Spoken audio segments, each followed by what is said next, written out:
September 14th, 1943. Schweinfurt, Germany. Hauptmann Wilhelm Krause stood in the dispersal area at Wiesbaden-Erbenheim airfield, watching the ground crew wheel the wreckage into Hangar 3. It wasn't much of a wreck, really. The Boeing B-17 Flying Fortress had bellied in on a farmer's field 30 kilometers east with relatively light damage. 2 engines still operational, fuselage intact, wings bent but not broken. The crew had scattered into the countryside before German troops arrived, but they'd left behind something far more valuable than prisoners. They'd left behind the airplane itself. Krause was 29 years old, a veteran of the Battle of Britain and 2 years of combat over the Eastern Front. He'd flown the Messerschmitt Bf 109 since 1940. He'd shot down 17 confirmed Allied aircraft, including 4 B-17 seconds. He thought he understood these American bombers. He thought he knew what he was fighting. He was about to discover he'd been wrong about nearly everything. If you're enjoying this deep dive into the story, hit the subscribe button and let us know in the comments from where in the world you are watching from today. The B-17 that sat in Hangar 3 that September afternoon was a F model, serial number 42300587, nicknamed Ye Old Pub by its crew. It had been part of a massive daylight raid on the ball-bearing factories at Schweinfurt, a raid that would go down in history as one of the bloodiest days for the 8th Air Force. Of the 230 B-17 seconds that attacked Schweinfurt that day, 60 were shot down, and 17 more were damaged beyond repair. The losses were catastrophic, nearly 33% of the attacking force, but for the Luftwaffe pilots who had fought that battle, the cost had been almost as high. The defensive firepower of the B-17 formations had been far heavier than intelligence had predicted. German fighters had been shot down at an alarming rate. Pilots who survived reported the same thing over and over. Walls of tracers, continuous defensive fire, aircraft disintegrating under 50 caliber fire before they could even get close enough to shoot. Krause had been one of the lucky ones. His aircraft had taken 3 hits, 1 in the tail, 2 in the wing, but he'd made it back. Other pilots in his staffel hadn't been so fortunate. Lieutenant Hoffmann, dead. Oberfeldwebel Schneider, bailed out with severe burns. Unteroffizier Beck, missing, presumed dead. And for what? To shoot down 60 bombers out of more than 200? The Americans would replace those losses within weeks. Krause knew this. Every pilot knew this. But they didn't talk about it. You couldn't, not in 1943 Germany, not when defeatist talk could get you court-martialed. So instead, Krause focused on what he could control, understanding the enemy, which is why he'd volunteered to examine the captured B-17 as soon as he'd heard about it. Other pilots were resting, drinking, trying to forget the mission. Krause wanted answers. The hangar at Wiesbaden-Erbenheim was a cavernous space, poorly lit by a few overhead lamps and whatever sunlight filtered through the bomb-damaged roof panels. The B-17 sat in the center like some sleeping beast, its olive-drab paint scraped and scorched, its American star markings stark white against the fuselage. Several other pilots had gathered, along with technical officers from the RLM, the Reich Air Ministry, and a handful of armaments specialists. Major Otto Schmidt, the technical intelligence officer assigned to the examination, was already making notes on a clipboard. He looked up as Krause approached. "Ah, Krause. Good. You've actually fought these things. Tell me what you see." Krause walked slowly around the nose of the aircraft. Up close, it was even larger than he'd expected. The fuselage was almost as tall as he was. The wings seemed to stretch forever. But it was the gun, positions that caught his attention. "Gott I am Himmel," he muttered. "Exactly," Schmidt said. "Count them." Krause started at the nose. 2 50 caliber Browning M2 machine guns, 1 in each cheek position, angled to give the bombardier and navigator overlapping fields of fire. He moved aft. The top turret housed 2 more 50s in a powered Sperry ball turret. Underneath, the ball turret another 2 guns in that nightmare position suspended below the fuselage. The waist positions, 1 gun on each side. The radio compartment, 1 gun firing upward through a hatch. The tail position, 2 more guns. He counted again to be sure. 13 heavy machine guns on a single aircraft. 13, he said aloud. 13, Schmidt confirmed, though the G model, which intelligence says is already entering service, will have 15. They're adding a chin turret with 2 more guns to cover the frontal approach. 15 guns. Krause had been flying fighters with one, 20mm cannon and 2 machine guns. The bomber he was supposed to attack had 5 times his firepower, all of it defensive. One of the armaments, specialists, a thin man in civilian clothes named Dr. Ernst Richter, pulled one of the 50 caliber rounds from an ammunition box and held it up. 12.7mm, Richter said. We call it 50 caliber in the American measurement. Each projectile weighs approximately 43 grams. Muzzle velocity, approximately 880 meters per second. Rate of fire, approximately 800 rounds per minute per gun. He paused, letting the numbers sink in. Total rate of fire from all 13 guns, approximately 10,400 rounds per minute. That's 173 rounds per second. The Americans carry approximately 400 to 500 rounds per gun. Total ammunition load, approximately 5,000 rounds minimum. Krause did the mental arithmetic. 5,000. Rounds at 173 per second meant nearly 30 seconds of continuous fire from all guns. But no gunner would fire continuously. They'd fire in bursts, 1 to 3 seconds per engagement, which meant a B-17 could engage 50 to 100 separate targets before running out of ammunition. And the range? Krause asked. Effective range against aircraft, approximately 1,000 meters, Richter said. Maximum range, over 2,000 meters, though accuracy drops significantly. 1,000 meters. Krause's Bf-109 had to close to within 300 meters to reliably hit with its 20mm cannon, which meant the B-17 could start shooting at him when he was still 1,000 meters away, and he wouldn't be able to effectively return fire until he'd closed to 300 meters. 700 meters of flying through defensive fire before he could shoot back, and if there were 50 B-17 seconds in a formation, each with 13 guns. 650 guns, Schmidt said, reading his mind. In a 50-aircraft formation, 650 heavy machine guns, all firing at any fighter that approaches. The Americans call it mutual defensive fire. Each bomber covers the others. Attack 1, you face fire from 20.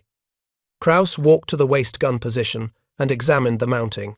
It was a simple pintle mount, but well designed. The gun could traverse almost 180 degrees.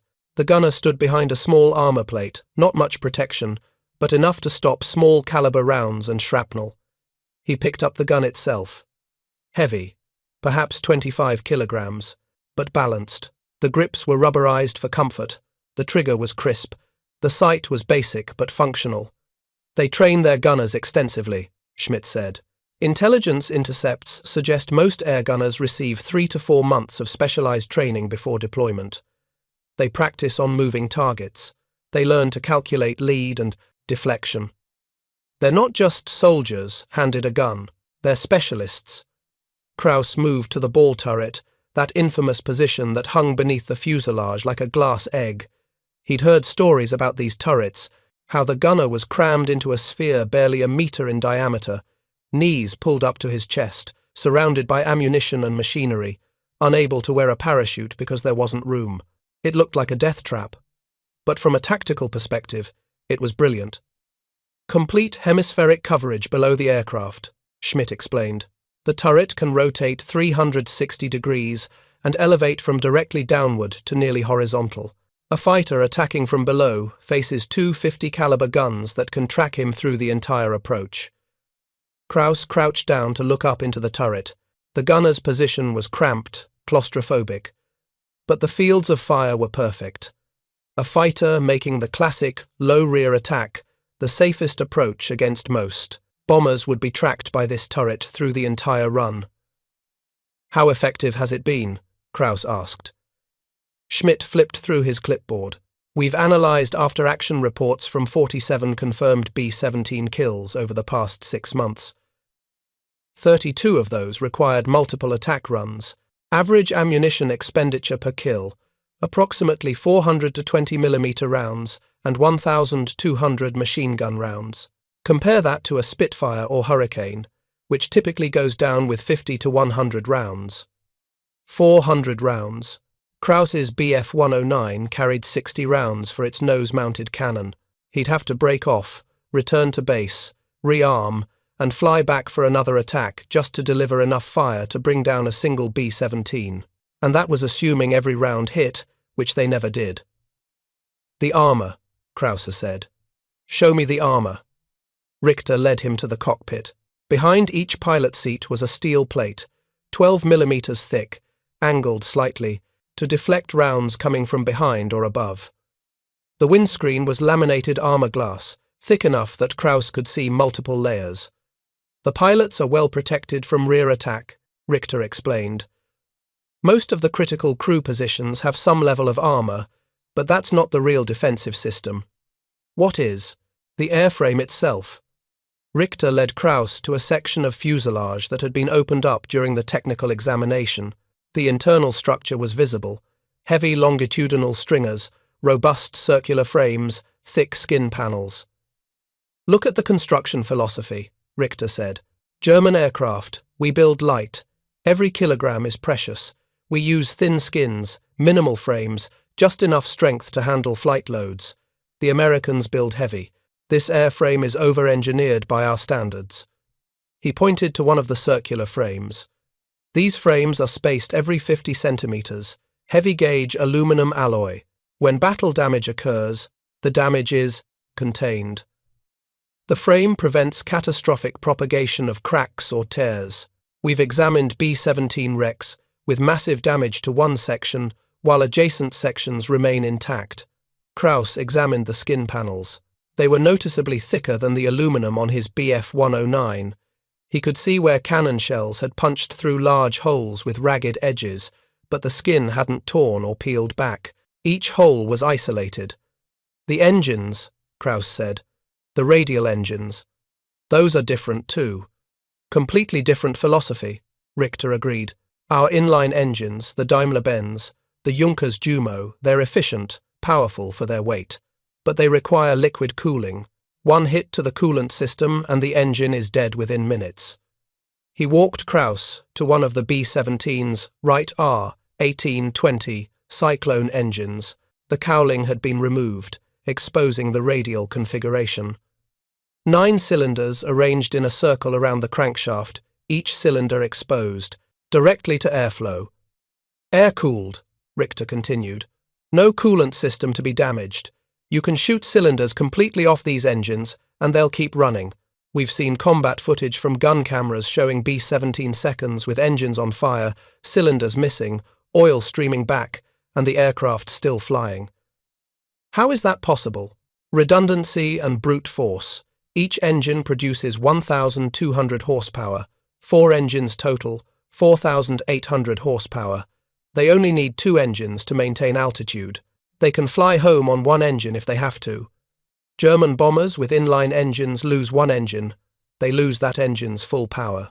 These radials can lose 40% of their cylinders and still produce useful power." Krause walked around to examine another engine. This one showed battle damage. Several cylinders had been hit by machine gun fire. Large holes punched through the cooling fins. 1 cylinder head cracked, oil stains streaking back along, the cowling. Yet the propeller blades showed no signs of having stopped. This engine had apparently kept running, despite catastrophic damage. "The maintenance crews call them unstoppable," Schmidt said quietly, "and they're not wrong." Another pilot had joined them, Oberleutnant Hans Becker, a veteran of 2 years' combat over France and the Channel. He'd been examining the tail gun position. "Krause," Becker called out, "come look at this." The tail gun position was cramped, barely enough room for the gunner to kneel behind his twin 50s, but the visibility was excellent. Large plexiglass panels gave the gunner an almost unobstructed view of the rear hemisphere. "This is what we're attacking," Becker said. "When we come in from 6 o'clock level, this is what's shooting at us. 250 caliber guns with perfect visibility and overlapping fields of fire from the waist gunners." He pointed to scratches on the plexiglass and metal frame. "Look at these impact marks. This gunner, engaged multiple times. See the wear on the gun mounts? This weapon was fired extensively." Krause examined the ammunition feed mechanism. Empty brass casings littered the floor of the position. He picked one up. The cartridge was massive compared to the 7.92mm rounds used in German rifle-caliber machine guns. "We tell new pilots to attack from 6 o'clock level because it's safe," Becker continued, his voice bitter. 2 dedicated tail guns, 2 waist guns that can swing rear. The ball turret can track you part of the approach. 6 guns, minimum firing at 1 fighter, and we call it safe. "The alternative is worse," Krause said. "Frontal attacks put you against nose guns, top turret, and ball turret, and the closure rate is so high you have perhaps 2 seconds to aim and fire before you have to break away or collide." "Exactly," Schmidt interjected. "The Americans have designed this aircraft to make every attack angle dangerous. There is no safe approach. Attack from the rear, you face concentrated fire from dedicated tail and waist positions. Attack from the front, you face high closure rates and limited firing time. Attack from below, the ball turret tracks you. Attack from above, the top turret engages you." He paused, looking around at the assembled pilots. "And they fly in formation specifically to multiply this defensive capability. Combat box formations put 40 to 50 bombers in a condensed space. Attack any one bomber, you enter the defensive fire envelope of a dozen others. It's a system designed to maximize casualties among attacking fighters." Krause walked to the bombardier's position in the nose. The plexiglass was extensive, giving excellent visibility for navigation and bombing, but it also looked terribly vulnerable. He could see cracks where cannon shells had struck the plexiglass without penetrating. "Laminated," Richter explained. "Multiple layers, very difficult to penetrate. And notice the gun. Positions here, one on each cheek, angled outward. These cover frontal approaches. The bombardier operates one, the navigator the other. Not ideal gunnery positions, but effective enough to dissuade head-on attacks. And the new G model will add the chin turret," Schmidt reminded them. 2 more guns specifically designed to cover frontal approaches. The Americans are systematically eliminating every tactical weakness we've identified. The examination continued for another hour. They documented everything: the oxygen system that allowed the bombers to operate at altitudes above 8,000 meters, where German fighters struggled; the sophisticated Norden bomb sight that enabled precision bombing from high altitude; the electrical systems, the hydraulics, the communication equipment. But it was the defensive armament that dominated the discussion. 13 guns, 5,000 rounds of ammunition, overlapping fields of fire, trained gunners, mutual defensive support in formation. Finally, as the sun began to set and the hangar grew dim, Major Schmidt called the group together for his preliminary assessment. "Gentlemen," he began, "what we've examined today represents the latest evolution in American heavy bomber design, the B-17F model, with improvements based on 2 years of combat experience. And intelligence indicates the G model will be even more formidable." He gestured at the aircraft. "From a technical standpoint, this is an extremely capable weapons system, but the real issue isn't the aircraft itself. It's what the aircraft represents." He pulled out a folder of intelligence summaries. "Current estimates suggest the Americans are producing approximately 350 B-17 seconds per month. Boeing has multiple factories running full production. Additional manufacturers are being brought online. By the end of 1944, total B-17 production will likely exceed 12,000 aircraft." 12,000. The number hung in the air like a death sentence. "For comparison," Schmidt continued, "total German single-engine fighter production is currently running at approximately 400 aircraft per month, all types. The Americans are building almost as many heavy bombers as we're building total fighters. And this is just the B-17. They're also producing the B-24 Liberator at similar rates, plus medium bombers, plus fighters, plus everything else." Oberleutnant Becker raised his hand. "What are the recommended tactics for engaging these formations?" Schmidt's expression was grim. "That's the question every fighter command is asking. Current doctrine calls for concentrated attacks from the front quarter, diving through the formation at high speed, to minimize exposure to defensive fire. New tactics are being developed, standing off and using rockets, attempting to separate individual bombers from the formation, coordinating attacks to divide the defensive fire. But the loss rates? Becker pressed. Unsustainable, Schmidt said quietly. In today's Schweinfurt raid, the Americans lost 60 bombers, but we lost approximately 38 fighters, with pilots killed or severely wounded, many more aircraft damaged. If we maintain those exchange rates, we'll run out of experienced pilots before they run out of bombers. The hangar fell silent. No one wanted to say what everyone was thinking. Germany was losing the air war, not because of pilot skill or courage or tactical innovation, but because of simple mathematics. The Americans could afford to lose 60 bombers in a single day and return a week later with a full-strength raid. Germany couldn't afford to lose 40 fighters every time they defended. Krause looked at the B-17 one more time. This mechanical beast with its 13 guns and its over-engineered airframe and its massive radial engines. It wasn't particularly elegant. It wasn't fast or agile or beautiful. But it was effective. It was survivable. And most importantly, it was mass-produced.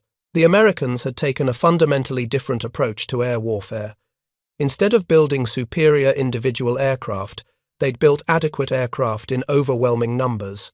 Instead of relying on pilot skill alone, they'd created systems defensive formations, mutual fire support, extensive training. Instead of accepting vulnerability as the price of performance, they'd brute-forced their way to survivability with more engines, more structure, more guns. And it was working. "Permission to speak freely, Herr Major?" Krause asked. Schmidt nodded. "We're among pilots. Speak." "We can't win this," Krause said simply. "Not against these numbers. Not against this level of production. We can shoot down individual bombers. We can have successful missions. But the larger war? The industrial war? We're already losing." Several pilots shifted uncomfortably. This was dangerous talk, but Schmidt didn't reprimand him. "Your assessment is noted, Hauptmann," Schmidt said carefully, "and it matches the conclusions of several technical evaluations currently circulating in Berlin. But our job is to fly, to fight, and to defend the Reich as best we can. Larger strategic questions are beyond our authority." It was a diplomatic non-answer, the kind of response that kept everyone safe from accusations of defeatism while acknowledging the uncomfortable truth. The meeting broke up shortly after. Pilots drifted out of the hangar in small groups, talking quietly. In the fading light, it looked almost peaceful, just another airplane waiting for its next mission. But Krause knew better. This aircraft and thousands like it represented something Germany couldn't match. Industrial capacity deployed without constraint, resources applied without limit, production sustained without shortages. He'd fought Spitfires over Britain. He'd fought Yaks and Lavochkins over Russia. He'd fought P-47 Thunderbolts and P-38 Lightnings over France. Each enemy, aircraft had its strengths and weaknesses, its tactical vulnerabilities. They could be fought, defeated, survived. But this wall of defensive fire, this formations of 50 bombers each carrying 13 guns, these raids of 200 aircraft that would be replaced within weeks, this was something entirely different. This was industrial warfare at a scale Germany couldn't comprehend, much less match. September 14th, 1943 was the day Wilhelm Krause understood that Germany had lost the war. Not because of tactics or strategy or leadership, but because of production capacity. The Americans could simply build faster than Germany could destroy. He would continue flying combat missions for another year and a half. He would survive the war, barely, bailing out over Bavaria in April 1945, when his fuel-starved Bf-109's engine quit on final approach. He would spend 3 years in Allied captivity, then return to a destroyed Germany to rebuild his life.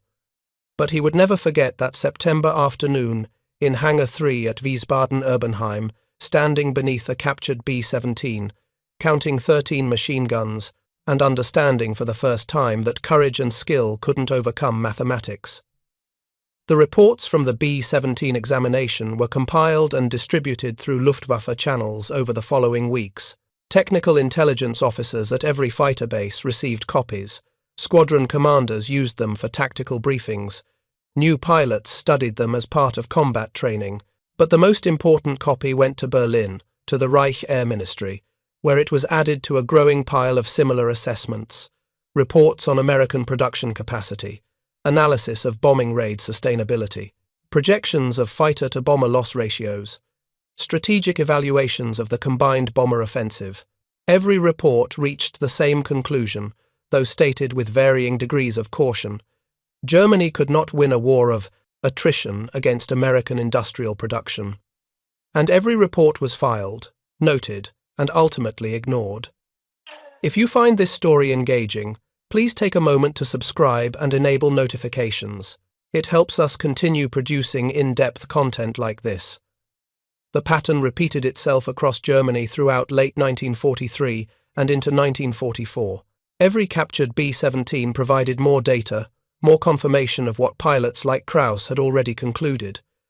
But the most comprehensive analysis came not from a single captured bomber, but from a series of detailed combat assessments conducted by Luftwaffe intelligence throughout the winter of 1943 to 1944.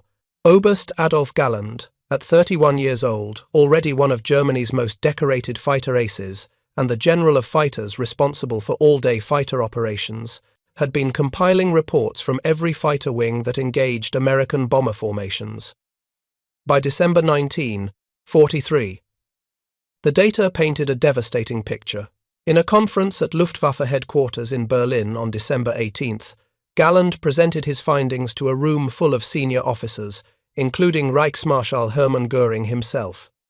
"Gentlemen," Galland began, "I will present the tactical reality of engaging American heavy bomber formations based on combat data from the past 6 months." He gestured to charts showing German fighter losses. From July through November 1943, we have engaged American bomber raids over Germany on 47 separate occasions. Total bombers shot down, approximately 420. Total German fighters lost in these engagements, approximately 315, with 208 pilots killed or missing. The room stirred. Those were catastrophic numbers. The exchange ratio, Galland continued, is 1.3 bombers destroyed for each fighter lost. This ratio is unsustainable for several reasons. First, bomber crews consist of 10 men. Fighter pilots are single individuals. We are trading one highly trained pilot for 1.3 bomber crews of 10 men, each 13 enemy personnel for one of ours. He paused to let that sink in. Second, and more critically, the Americans are replacing their losses faster than we can inflict them. Intelligence estimates American B-17 and B-24 production, combined at approximately 650 aircraft per month. We are destroying perhaps 100 per month. They gain 550 bombers per month net while we lose pilots we cannot replace. Göring interrupted. Then we must improve our tactics, our weapons. We must destroy more bombers per engagement. We are trying, Herr Reichsmarschall, Galland replied carefully. But the defensive armament of these bombers is extraordinary. Each B-17 carries 13 50 caliber machine guns. A formation of 50 bombers represents 650 heavy machine guns, all firing at attacking fighters. He pulled out technical diagrams of the B-17. I have personally examined 3 captured examples. The defensive fire zones are comprehensive. There is no safe attack angle. Frontal attacks offer minimal firing time due to high closure rates. Rear attacks face concentrated fire from dedicated tail and waist gunners. Attacks from above or below face turret-mounted weapons with excellent fields of fire. What do you recommend? Asked General Oberst Hans Jeschneck, Chief of the Luftwaffe General Staff. 3 options, Galland said. First, develop new weapons. We are testing 21-centimeter rockets that can be fired from outside the defensive fire envelope. Results are promising, but accuracy is poor. Second, develop new tactics. Concentrated mass attacks by 50 or more fighters simultaneously to overwhelm defensive fire. This works, but requires coordination difficult to achieve in combat. Third, develop specialized bomber-destroyer aircraft with heavy, forward-firing armament. He paused. But fundamentally, Herr Generaloberst, these are tactical solutions to a strategic problem. The Americans have more aircraft, more crews, more production capacity. Unless we can address that disparity, no tactical innovation will change the outcome. Goering's face reddened. Are you suggesting we cannot defeat these bombers? I am suggesting, Herr Reichsmarschall, that we are losing experienced pilots faster than we can train replacements. Within a year, the average Luftwaffe pilot will have less than 50 hours of flight training before entering combat. American pilots receive 400 hours or more. The skill disparity will become insurmountable. The conference continued for another hour, growing increasingly heated. Goering insisted victory was possible through willpower and determination. Galland and others argued for realistic assessment of capabilities and limitations. In the end, nothing was resolved. New weapons and tactics would be pursued, but the fundamental strategic problem remained unaddressed. Galland's reports, like Schmidt's technical assessment and Krause's observations, were filed and noted. But they didn't change policy because changing policy would require acknowledging an uncomfortable truth. Germany was fighting an enemy it couldn't defeat through military action alone. Throughout the winter of 1943 to 1944, Luftwaffe pilots continued engaging American bomber formations with increasing desperation. The tactics evolved based on hard-won experience, often paid for in blood. The frontal attack became standard doctrine. Fighter pilots would form up ahead of the bomber stream, then dive through the formation from 12 o'clock high from above and directly ahead. This tactic minimized exposure to defensive fire. A fighter diving at 400 knots closure speed would be in the kill zone for perhaps 3 to 4 seconds. Quick burst with cannons and machine guns, then break away hard before the bomber's defensive fire could track. But the tactic was dangerous in different ways. The closure rate was so high that aiming was difficult. Pilots had to judge deflection perfectly while pulling high G-forces in the dive. And if they misjudged, if they stayed in too long or broke away too late, collision was inevitable. Several Luftwaffe pilots died flying directly into B-17 seconds they'd been attacking. The Americans responded by adding the chin turret to the B-17G model, 2 more 50 caliber guns in a powered turret specifically designed to cover frontal approaches. The first G models appeared over Germany in late 1943. Pilots who had grown accustomed to frontal attacks suddenly found themselves facing concentrated fire from this new position. The standoff attack was tried next. Fighters armed with 21-centimeter rockets would approach the bomber formation from beyond 50 caliber range, fire their rockets in salvos, then break away. The rockets were devastating. When they hit, a single rocket could destroy a B-17, but accuracy was abysmal. Pilots estimated they needed to fire 10 rockets to achieve one hit. Most fighters carried only 2 or 4 rockets, and the Americans adapted again. P-47 Thunderbolts and P-51 Mustangs began escorting the bombers deeper into Germany. By early 1944, American fighters could accompany bombers all the way to Berlin and back. Now Luftwaffe fighters had to fight their way through escort fighters before they could even reach the bombers. The tactical situation deteriorated rapidly. German fighters were being forced into defensive battles with American escorts, burning fuel and ammunition, often being shot down before they could engage the bombers. And the few fighters that did break through to attack the bomber formations faced those 13 guns per aircraft, those overlapping fields of fire, those trained gunners.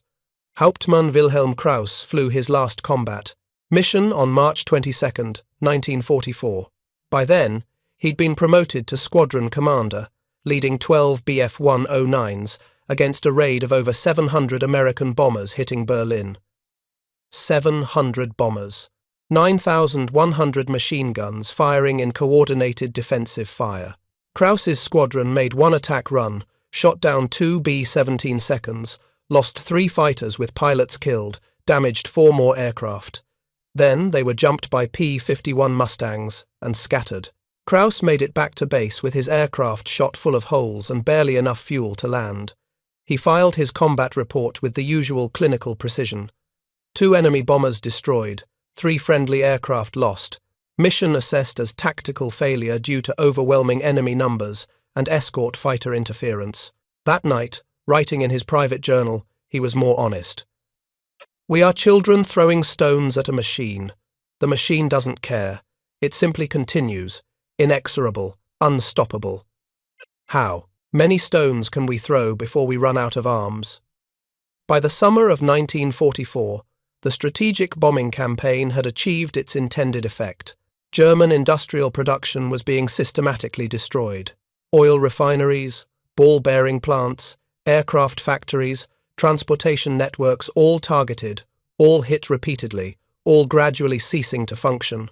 The irony was that German aircraft production actually increased through 1944 despite the bombing. Albert Speer, the armaments minister, had dispersed production into smaller facilities, moved factories underground, reorganized supply chains.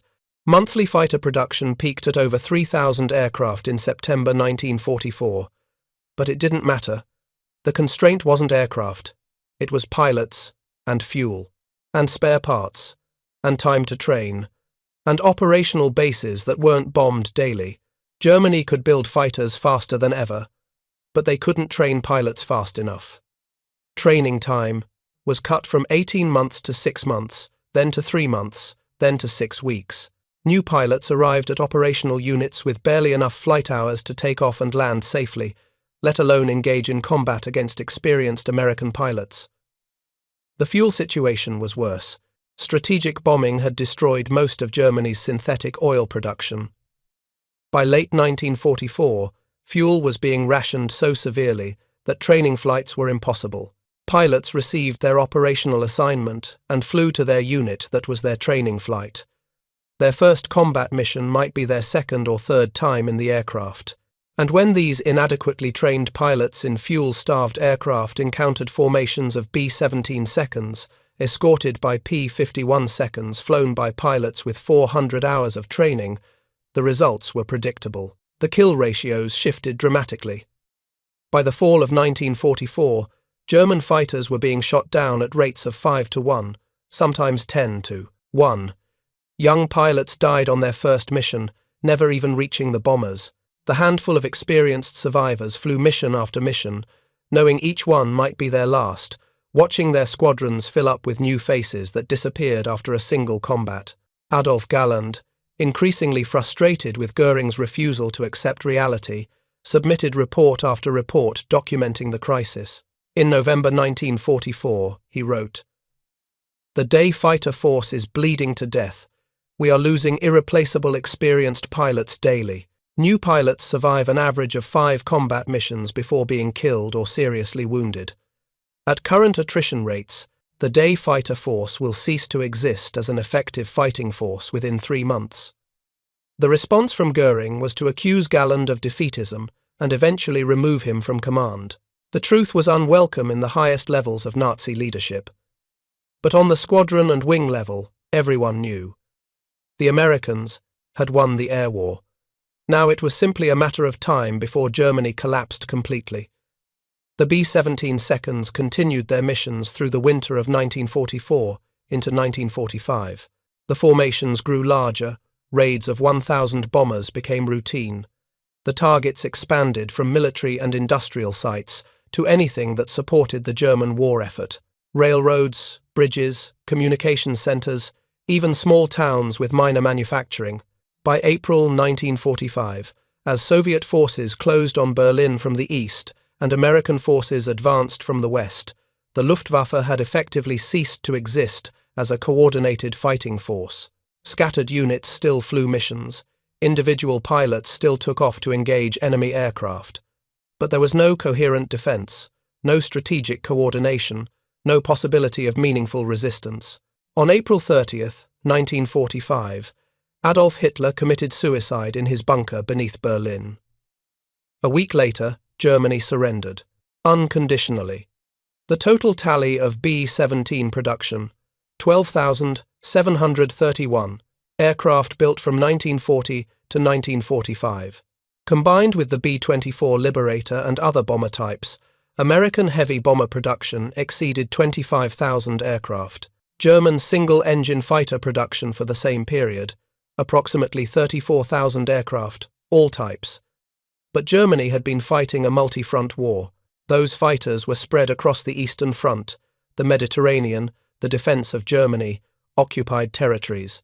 At any given time, perhaps 1/3 were available to defend against American bombers. The mathematics had been clear from the beginning.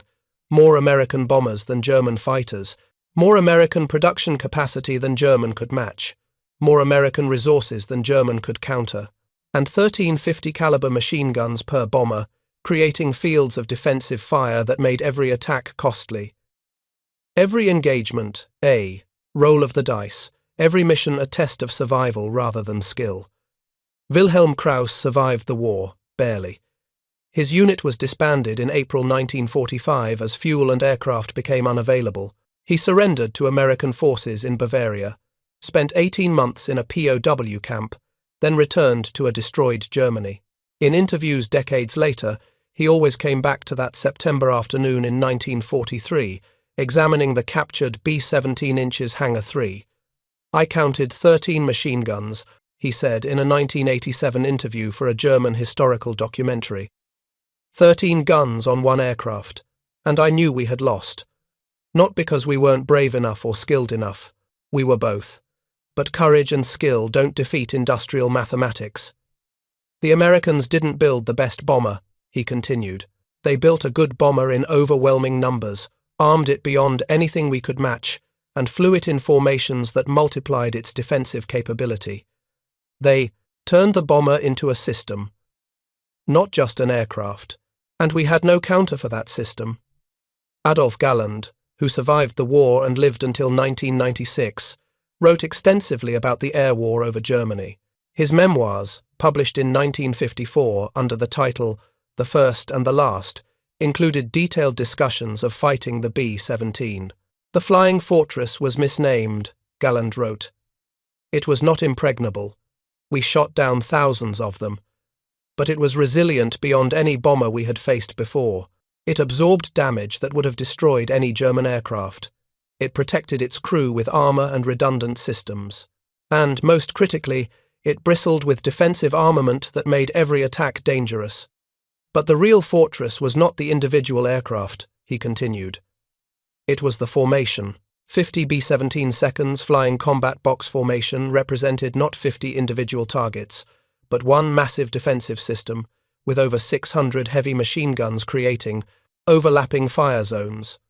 Attack any one bomber, you faced fire from 20. This was tactical innovation on a level we never achieved." The technical officers who examined captured B-17 seconds, men like Major Otto Schmidt and Dr. Ernst Richter, were interrogated extensively by Allied intelligence after the war. Their reports and assessments were studied by American aviation historians, trying to understand how their adversaries had perceived American equipment. The consensus was clear. German technical personnel had accurately assessed B-17 capabilities and correctly predicted the strategic implications. Their reports had been thorough, honest, and prescient, and they had been systematically ignored by leadership, more concerned with ideology than reality. This pattern-competent technical assessment, followed by willful denial at senior levels, characterized the Nazi regime's approach to strategic intelligence throughout the war.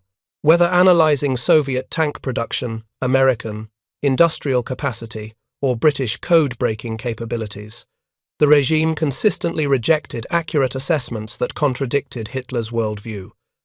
The cost of that denial was catastrophic. Germany fought a war it couldn't win, sustained by propaganda and ideology rather than realistic strategy. And millions died in the process. The B-17 Flying Fortress itself became a symbol of American air power, featured in newsreels, propaganda films, and post-war memorials. The aircraft that survived the war, approximately 4,600, returned to the United States after VE Day, were either scrapped for aluminum or converted to civilian use. Today, fewer than a dozen remain airworthy, maintained by museums and preservation organizations. They appear at air shows, where spectators can see what Wilhelm Krause saw in 1943, the massive wings, the bristling gun positions, the robust airframe. But seeing the aircraft on the ground, even hearing its 4 radial engines roar to life doesn't convey what Krause understood that September afternoon. The B-17 wasn't just an aircraft. It was evidence, physical, measurable proof that America possessed industrial capacity Germany couldn't match. Every component told the story. The high-grade aluminum, available without rationing. The precision-machined bearings, produced in factories running 3 shifts without strategic material shortages. The 1350 caliber machine guns, each one representing steel production, machining capacity, manufacturing expertise, applied without constraint. And this was just one aircraft type among dozens. The Americans were simultaneously producing B-24 seconds, B-25 seconds, B-26 seconds, P-38 seconds, P-47 seconds, P-51 seconds, plus trainers, transports, patrol aircraft, all while building the world's largest navy, equipping armies across Europe and the Pacific, and feeding their population without rationing. Germany was producing fighters with ersatz materials, using slave labor in underground factories, rationing, fuel so severely that training was impossible, and watching cities burn under bombs delivered by aircraft they had accurately assessed 2 years earlier, but couldn't stop. The lesson extends far beyond World War II military history. It's a lesson about institutional honesty, about the importance of truth-telling in organizations, about the catastrophic cost of subordinating reality to ideology. Wilhelm Krause and men like him saw the truth clearly. They measured it, documented it, reported it through proper channels. And they were ignored because the truth was incompatible with the regime's narrative. How many wars, how many disasters, how many organizational collapses follow this same pattern? Competent people at working levels see problems clearly and report them accurately. Those reports travel up the chain of command, where they're filtered, softened, or dismissed because they contradict leadership's preferred narrative.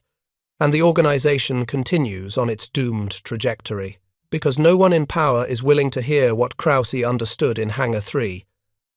Sometimes, the mathematics are inexorable. The B-17 Flying Fortress flew its last combat mission over Europe on April 25, 1945. The war in Europe ended 13 days later.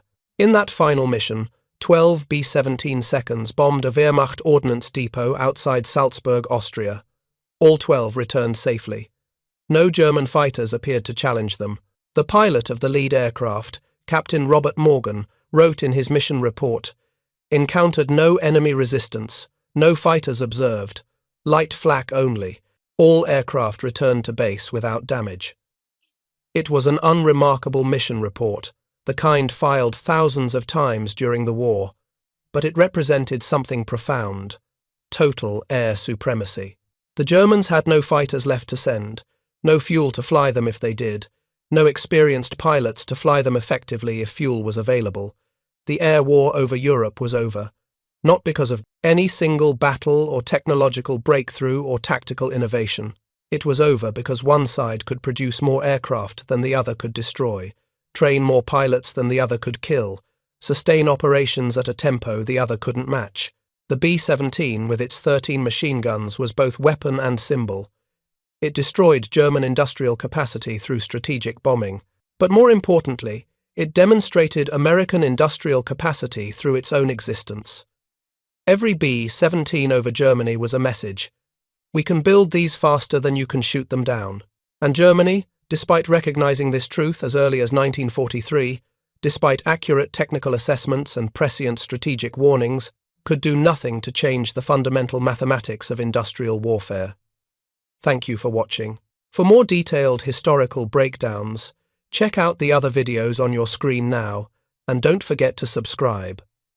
The human cost of this industrial disparity became starkly visible in the personnel records of Luftwaffe fighter units during the final year of the war. Jagdgeschwader 3, one of Germany's most decorated fighter wings, provides a representative example of the attrition that 13 guns per bomber inflicted over time. In January 1944, JG3 had 42 operational pilots with an average of 300 combat missions each. These were veterans who had survived years of combat, men who understood how to attack bomber formations, where to aim, when to break away. They knew the B-17's blind spots, its vulnerabilities, the brief moments when defensive fire was least effective. By December 1944, only 7 of those 42 pilots remained alive. The rest were dead, severely wounded, or missing. The unit's roster now listed 63 pilots, but the replacements averaged 12 combat missions each. Most had fewer than 70 total flight hours. They didn't know the tactics, hadn't developed the instincts, couldn't judge distances and deflection angles that made the difference between killing a bomber and being killed by its guns. The loss rate for these replacement pilots was catastrophic. Statistical analysis done by American intelligence after the war showed that German fighter pilots in late 1944 had a 50% chance of being killed or seriously wounded within their first 5 combat missions. Those who survived 5 missions had a slightly better chance of reaching 10, but the overall survival curve was brutal. The average pilot lasted 17 days in combat. Compare this to American bomber crews. The 8th Air Force calculated that a B-17 crew had approximately a 25% chance of completing their 25-mission tour in late 1943. Poor odds, certainly, but by late 1944, after long-range fighter escorts became standard and German fighter effectiveness collapsed, the survival rate for bomber crews improved to nearly 70%. The reversal was total. In 1943, American bomber crews faced worse odds than German fighter pilots. By late 1944, German pilots faced far worse odds than American bomber crews. The primary factor in this reversal, the progressive destruction of experienced Luftwaffe pilots against formations of B-17 seconds, each with 1350 caliber guns. The psychological impact on surviving German pilots was profound. Lieutenant Heinz Noack, who flew with JG-11 and wrote one of the most detailed pilot memoirs of the war, described the evolution of his mental state when engaging bomber formations. In early 1943, he wrote, "Attacks on bomber formations were terrifying but manageable. The bombers were dangerous, but patterns could be identified, tactics developed. A skilled pilot could position himself in brief gaps in the defensive fire, take his shot, escape." By mid-1944, he described the experience differently. Attacking the bomber stream is like flying into a wall of steel. Every direction you look, tracers. You push through because you must, because it's your duty, because your homeland is burning below. But you absolutely know that mathematics will catch you eventually. Today or tomorrow or next week, but eventually. His final entries from January 1945 were stark. Flew today. 3 of us took off. 1 returned. I am the one. Tomorrow I will take off again. Perhaps I will be the one who returns. Perhaps not. The bombers come regardless. Noack survived the war, but his memoir captures what Wilhelm Krause had understood in September 1943. Courage and skill were not sufficient against industrial mathematics. The bombers kept coming because American factories kept building them. The defensive firepower kept killing German pilots because each bomber carried 13 guns, and American industry could supply unlimited ammunition. The ground crews who maintained German fighters experienced a different but equally demoralizing reality. Oberfeldwebel Kurt Meyer served as crew chief for a Bf 109 squadron from 1942 through the end of the war. His account, published in a small German aviation history journal in 1973, provides perspective on the mechanical reality of sustained combat. In 1942, Meyer wrote, "We could maintain aircraft properly. We had spare parts, quality lubricants, proper tools. We could keep our fighters in excellent condition. By 1944, we had almost nothing. Ersatz parts that didn't fit properly, synthetic oil that damaged engines, tools worn out and irreplaceable. But the American bombers we captured or examined," he continued, "they were built with proper materials throughout the war. No shortcuts, no ersatz components. The quality never degraded, because they had unlimited resources and we did not." Meyer described examining a B-17 that crashed near his airfield in March 1944. The aircraft had been hit repeatedly, cannon shells through the fuselage, one engine completely destroyed, extensive damage to the wings and tail. Yet it had flown back toward England for nearly 200 kilometers before finally crashing. I examined the damaged engine, Meyer wrote. 3 cylinders were completely destroyed. The crankshaft was damaged. The propeller was bent. Yet this engine had continued running for hours after being hit. Our inline engines would have seized within minutes of similar damage. He also noted the construction quality. Every bolt was properly torqued. Every wire was properly secured. Every component showed evidence of quality manufacturing. This was an aircraft built by a nation with resources to spare. We were building fighters with slave labor using inferior materials and wondering why they failed. The B-17's defensive armament evolved even as the war progressed, responding to German tactical innovations. When Luftwaffe fighters began using rockets to attack from beyond 50 caliber range, American engineers developed Cheyenne tail turrets with extended ammunition capacity and improved fire control for some B-17G variants. When German pilots concentrated attacks on the tail, attempting to disable the tail guns first, B-17 formations adjusted their defensive tactics, with trailing aircraft providing covering fire. The evolution was continuous, systematic, supported by industrial capacity that could implement improvements across hundreds of aircraft per month. Germany attempted similar evolution with their fighters adding heavier armament, developing new attack tactics, creating specialized bomber-destroyer variants of the Bf-109 and Fw-190. But implementation was sporadic, limited by production constraints and the constant shuffling of units between fronts. By February 1945, some B-17 units were experimenting with Cheyenne tail turrets that mounted twin 50 caliber guns on an improved mount with better traverse and elevation. Total defensive armament on these aircraft: 15 heavy machine guns.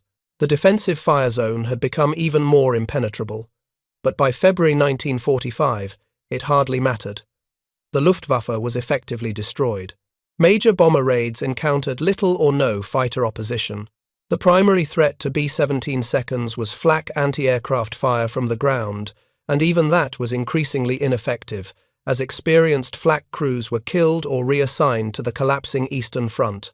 The final operational statistics tell the story with brutal clarity.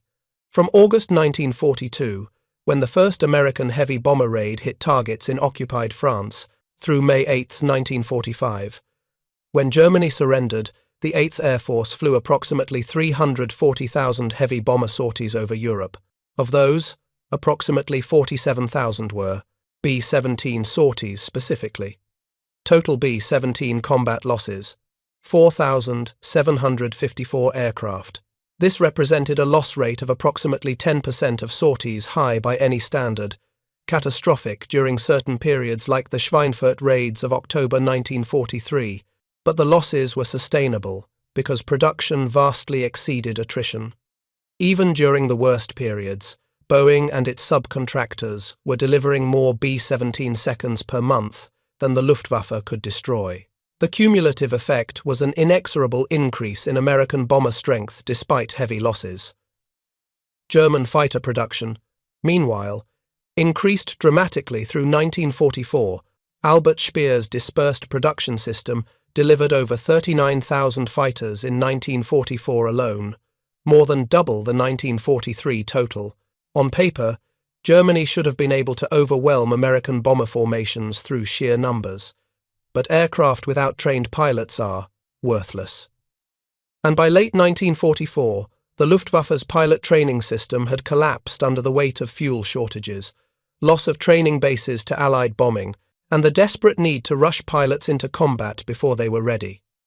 The result: German fighters sitting on airfields, unable to fly because there was no fuel or no trained pilots. Meanwhile, B-17 formations flew overhead unopposed, their 13 guns per aircraft ready to fire, but with no targets.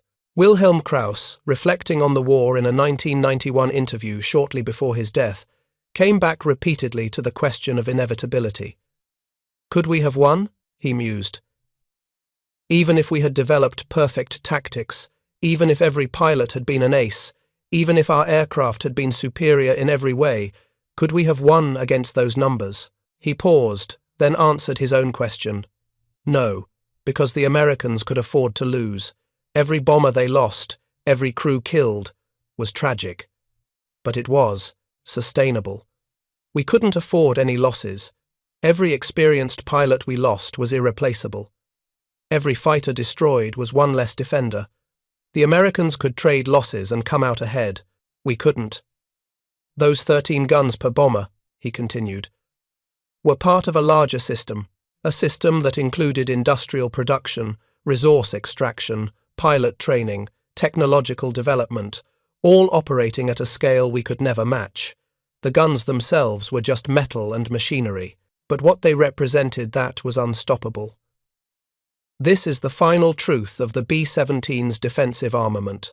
The 1350 caliber machine guns were effective weapons that killed thousands of German pilots and protected tens of thousands of American airmen. But their real significance was symbolic. They represented industrial capacity deployed without constraint, resources applied without limit, American determination to build weapons systems that were not just adequate, but overwhelming. Germany saw the B-17 clearly, measured it accurately, understood its implications completely. And despite that understanding, despite knowing from 1943 onward that they were fighting an unwinnable attrition war, they continued because the alternative admitting defeat, acknowledging that industrial mathematics had already determined the outcome was psychologically and politically impossible. The 13 guns were both answer and question. How do you defend a bomber flying into the most heavily defended airspace in history? You give it overwhelming defensive firepower. How do you defeat such a bomber? You can't. Not when there are hundreds of them, and they keep coming regardless of losses. And that was always the deeper lesson. Not that the B-17 was invincible, it wasn't, but that America could sustain losses that would have destroyed any other nation's air force and continue operations without pause. The guns were real, the losses they inflicted were real, but the truly devastating weapon was the industrial system behind them.